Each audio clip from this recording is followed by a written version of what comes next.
Hello guys, आज मैं कक्षा 9th का अध्याय 2 पाठ बहुपद का प्रश्नावली 1.1 बता रहा हूँ। तो प्रश्नावली 1.1 में पहला प्रश्न है। तो गाइस, इसमें पहला प्रश्न है, निम्नलिखित व्यंजकों में कौन कौन एक चर में बहुपद है और कौन कौन नहीं है, कारण के साथ बताइए। हमें बताना है कि कौन कौन बहुपद है और कौन नहीं है, कारण के साथ। पहला 4x² माइनस 3x प्लस 7, यह एक बहुपद है। बहुपद में देखिए यह क्या है, x चर है और यहाँ पे एक चर है। निम्नलिखित व्यंजकों में केवल एक चर में बहुपद, एक चर में बहुपद हम बताएं जिसमें ऐसा बहुपद जिसमें केवल एक चर हो, एक चर वाला बहुपद कहलाता है। चर क्या होती है, A B C D X Y Z, Z तक कोई भी अंग्रेजी वर्णमाला का अक्षर हो उसे हम चर बोलते हैं। तो एक चर वाला बहुपद मतलब जिसमें केवल एक चर हो, ठीक है। तो इसमें यह बहुपद में देखते हैं कि x है यहाँ पे, x है यहाँ पे, इसमें ओनली x है, x एक क्या है, बहुपद है। तो बहुपद क्या है, बहुपद में ओनली एक चर है, एक ही चर है, दूसरा कोई चर x के अलावा चर नहीं है, इसलिए यह क्या है, एक बहुपद है। लिखेंगे चूंकि इस बहुपद में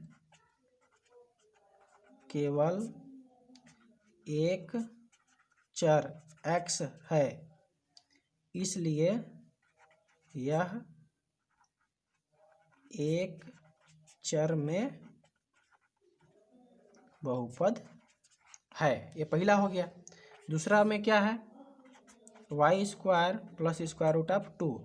अब यह देखिए क्या है, इसमें क्या है कि y² y क्या है, एक चर है और y के अलावा अगर अदर कोई चर नहीं है तो चर की संख्या क्या है, एक है, एक ही चर है। लिखेंगे यह एक चर है, इसलिए लिखेंगे इसमें चूंकि इस बहुपद में केवल एक चर y है, इसलिए यह एक चर में बहुपद है। इसी तरह तीसरा क्या है, तीसरा में देखिए 3 स्क्वायर रूट ऑफ टी है। स्क्वायर रूट ऑफ टी का मतलब होता है टी के पावर 1/2, ठीक है। तो 1/2 तो लिखेंगे। इसमें देखिए क्या है कि यह तो इसमें टी है, एक चर है, यह भी टी है, एक चर है, चर तो एक ही है दोनों में, लेकिन यह बहुपद नहीं है। बहुपद का मतलब है कि इसका जो घात है वह धनात्मक पूर्णांक होना चाहिए, क्योंकि यह धनात्मक है लेकिन पूर्णांक नहीं है। लिखेंगे चूंकि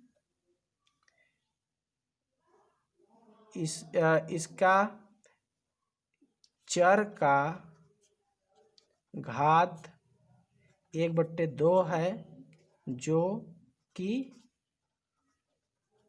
धनात्मक पूर्णांक नहीं है, इसलिए यह एक बहुपद नहीं है, यह एक बहुपद ही नहीं है, ठीक है। और चौथा नंबर में क्या है, चौथा नंबर में हमारा है y प्लस 2/y। देखिए y प्लस 2/y, 2/y को हम क्या लिख सकते हैं, 2/y को हम लिख सकते हैं 2/y के पावर 1। और जब y के पावर 1 ऊपर जाएगा तो 2 इंटू वाई के पावर -1 हो जाएगा। जब -1 हो जाएगा तो इसके ऊपर क्या है, -1 है, ये ऋणात्मक है, धनात्मक नहीं है। तो लिखेंगे चूंकि चर की घात -1 है, जो कि एक ऋणात्मक संख्या है, इसलिए यह एक बहुपद नहीं है। और पांचवा में देखिए क्या है, पांचवा में क्या है, x के पावर 10 प्लस y के पावर 3 प्लस t के पावर 50। अब इसमें देखिए यह x का है, एक चर है, y का है, एक चर है, t का है, एक चर है। चर की संख्या क्या हो गई, 1 2 3, x चर भी है, y चर भी है और t चर भी है। तीन चर हो गए, इसलिए यह चूंकि इसमें लिखेंगे चूंकि इस बहुपद में तीन चर हैं, इसलिए यह एक चर वाला बहुपद नहीं है। बस हो गया। अब देखिए दूसरा प्रश्न में क्या है। प्रश्न नंबर 2 में क्या है कि निम्नलिखित में से प्रत्येक में एक्स स्क्वायर का गुणांक लिखिए। प्रत्येक में एक्स स्क्वायर का गुणांक लिखना है। पहला नंबर में क्या है 2 plus x square plus x. तो अब एक्स स्क्वायर का गुणांक लिखना है तो सबसे पहले हम ढूंढेंगे इसमें एक्स स्क्वायर है कहाँ। तो एक्स स्क्वायर मेरा यहाँ पे है, ठीक है। तो एक्स स्क्वायर के पहले क्या है, तो एक्स स्क्वायर के पहले कुछ भी नहीं है, तो कुछ भी नहीं है तो इसको हम एक मानते हैं, ठीक है। ठीक है, तो इसमें लिखेंगे एक्स स्क्वायर, यहाँ पे लिखेंगे एक इंटू एक्स स्क्वायर बराबर, इसलिए एक्स स्क्वायर इसलिए लिखेंगे, इसलिए एक्स स्क्वायर का गुणांक बराबर एक है। दूसरा में क्या है, दूसरा में है हमारा 2 minus x square plus x Q. तो अब देखिए इसमें भी एक्स क्यू से मतलब नहीं, एक्स स्क्वायर है, एक्स स्क्वायर के पहले क्या है कुछ नहीं है, तो एक लेंगे एक इंटू एक्स स्क्वायर लिखेंगे, इसलिए एक्स स्क्वायर का गुणांक बराबर एक है। तीसरा नंबर में क्या है, तीसरा नंबर में है पाई बट्टे 2 एक्स स्क्वायर प्लस एक्स। इसको पाई बोलते हैं, पाई बट्टे 2 एक्स स्क्वायर प्लस एक्स। तब एक्स स्क्वायर के पहले क्या है पाई बट्टे 2, तो लिखेंगे पाई बट्टे 2 इंटू एक्स स्क्वायर, इसलिए एक्स स्क्वायर का गुणांक इसके पहले वाला संख्या होता है पाई बट्टे 2 है। और चौथा में क्या है square root of 2 x minus 1। अब देखिए इसमें तो एक्स स्क्वायर है नहीं, इसमें एक्स स्क्वायर था, एक्स स्क्वायर था तो एक्स स्क्वायर के पहले जो भी था उसे गुणांक कहते हैं, तो गुणांक लिख दिए। यहाँ पे एक्स स्क्वायर के पहले कुछ नहीं था, एक्स स्क्वायर था उसके पहले कुछ नहीं था तो उसको एक मानते हैं, तो एक लिख दिए। इसके पहले भी एक्स स्क्वायर, इसमें भी एक्स स्क्वायर के पहले कुछ नहीं था तो एक मानते हैं, एक लिख दिए। लेकिन इसमें क्या है कि एक्स स्क्वायर है ही नहीं, तो इसमें अलग से हम लिखते हैं स्क्वायर एक्स माइनस 1 प्लस अलग से 0 इंटू एक्स स्क्वायर, अलग से जोड़ते हैं जीरो करके, क्योंकि जीरो में एक्स स्क्वायर का गुणा करेंगे तो हमारा जीरो आ जाएगा, तो यही संख्या हमें प्राप्त हो जाएगी। इसलिए हमें एक्स स्क्वायर के गुणांक कुछ नहीं है तो हम जीरो लिखते हैं, इसलिए लिखेंगे इसलिए एक्स स्क्वायर का गुणांक जीरो है, ठीक है। क्योंकि इसमें एक्स स्क्वायर तो दिया ही नहीं है, लेकिन एक्स स्क्वायर का गुणांक पूछा है, तो एक्स स्क्वायर को जीरो से गुणा कर देंगे, क्योंकि जीरो से एक्स स्क्वायर का गुणा करेंगे तो जीरो आ जाएगा, तो इसका मतलब जीरो का मतलब कुछ है ही नहीं, बस इतना ही बचेगा। तो एक्स स्क्वायर का गुणांक क्या हो गया जीरो हो गया। अब तीसरा प्रश्न, तीसरा पद देखिए क्या है। तीसरा में कहा है कि 35 घात के द्विपद का और 100 घात के एक पद का एक एक उदाहरण दीजिए। इसे हमें अपने से देना है। 35 घात के द्विपद, द्विपद का मतलब जिसमें दो पद हो, और घात क्या है 35, तो हम लिख सकते हैं एक्स के पावर 35 प्लस 7। तो यह हो गया हमारा द्विपद। एक पद यह द्विपद, दो पद हो गया। और घात क्या हो गया, बोला है 35 तो 35 घात लगा दी, एक मेरा आंसर हो गया। दूसरा बोला कि 100 घात के एक पदी मतलब जिसमें केवल एक पद हो, तो हम लिख देंगे 5x के पावर 100।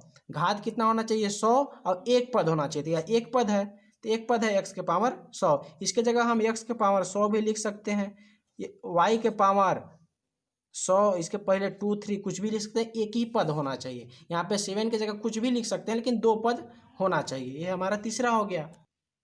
देखिए चौथा मेरा क्या है, निम्नलिखित बहुपदों में से प्रत्येक बहुपद की घात लिखिए। तो बहुपद की घात हम बताए थे कि जिस बहुपद में अधिकतम घात होती है, जिस बहुपद में जब सबसे अधिक जो घात होती है उसे बहुपद का हम घात कहते हैं, उसी घात को लिखना है। तो पहला नंबर पे हमारा है 5x³ plus 4x² plus 7x।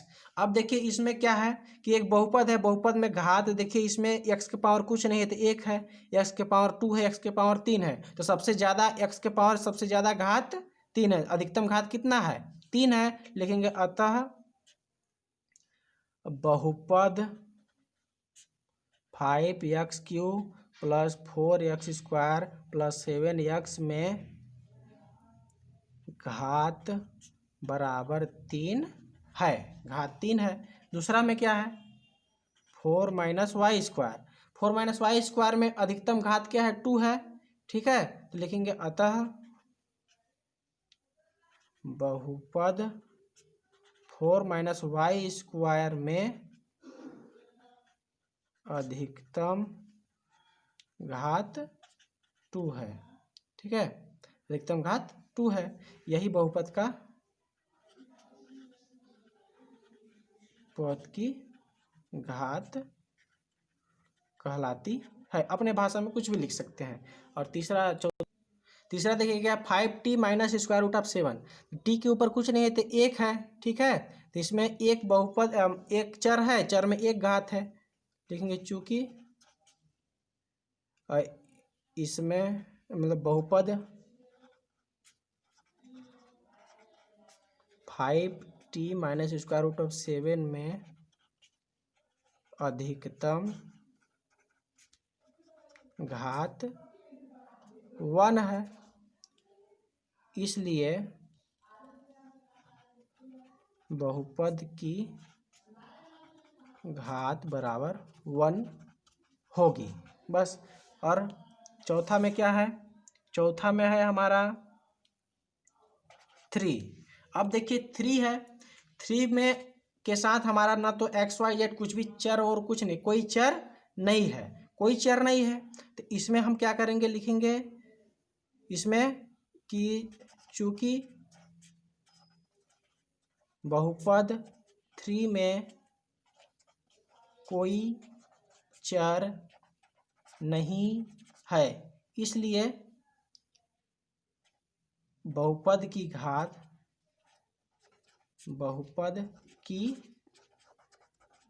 बराबर 0 है, बस हो गया। पांचवा क्वेश्चन देखिए क्या कहता है। पांचवा क्वेश्चन है बताइए कि निम्नलिखित बहुपदों में से कौन कौन बहुपद रैखिक है, कौन कौन द्विघाती है और कौन कौन त्रिघाती है। तो हम पहले पार्ट में पढ़े हैं कि रैखिक बहुपद क्या होता है, कि जिसमें एक घात हो रैखिक बहुपद कहलाता है, जिसमें 2 घात हो द्विघात कहलाता है, जिसमें 3 घात हो त्रिघात कहलाता है। तो इसमें हम एग्जाम्पल से देखिए, एग्जाम्पल इसमें क्वेश्चन दिया है, पहला नंबर x² प्लस x। तो इसमें देखिए अधिकतम घात क्या है 2 है, 2 से मतलब नहीं, लेकिन इसमें बोलता है कि द्विघाती त्रिघाती कौन सा है। तो इसमें अधिकतम घात 2 है, तो इसलिए इसे क्या कहेंगे, यह एक द्विघाती है, ठीक है। और दूसरा में क्या है, दूसरा में है x - x³, x - x³। तो अब देखिए इसमें अधिकतम घात क्या है 3 है, अधिकतम घात 3 है, इसलिए इसे हम क्या कहेंगे त्रिघाती है। तीसरा में क्या है, तीसरा में दिया है y + y² plus 4, y + y² plus 4, ठीक है। तो इसको हम क्या करेंगे, इसमें देखिए इसमें y की पावर 1 है, y की पावर 2 है, तो इसमें हम लिखेंगे y की पावर 2 है, तो इसे लिखेंगे यह क्या है द्विघाती है। चौथा देखिए क्या है, चौथा में है 1 + x, 1 + x। तो x के पावर 1 घात है, कुछ नहीं तो 1 घात है, तो 1 घात को हम क्या कहते हैं रैखिक, लिखेंगे रैखिक, रैखिक बहुपद है। और पांचवा में क्या है, पांचवा में दिया है 3t, पांचवा में दिया है 3t। तो t के पावर कुछ नहीं है तो क्या है 1 है, तो पावर 1 रहता है उसे क्या कहते हैं रैखिक बहुपद। यह क्या है रैखिक बहुपद है। और पांचवा के बाद छठवा में क्या है r², ठीक है। चौथा में क्या है r², चौथा में मेरा है r²। तो r के पावर क्या है 2 है, तो पावर 2 तो इसलिए क्या बोलेंगे द्विघाती है, द्विघाती बहुपद है। और पांचवा के बाद छठवा में क्या है, छठवा में दिया है 7 एक्स के पावर 3। अब 7x के पावर 3 घात कितना है 3, इसलिए से क्या कहेंगे त्रिघाती है।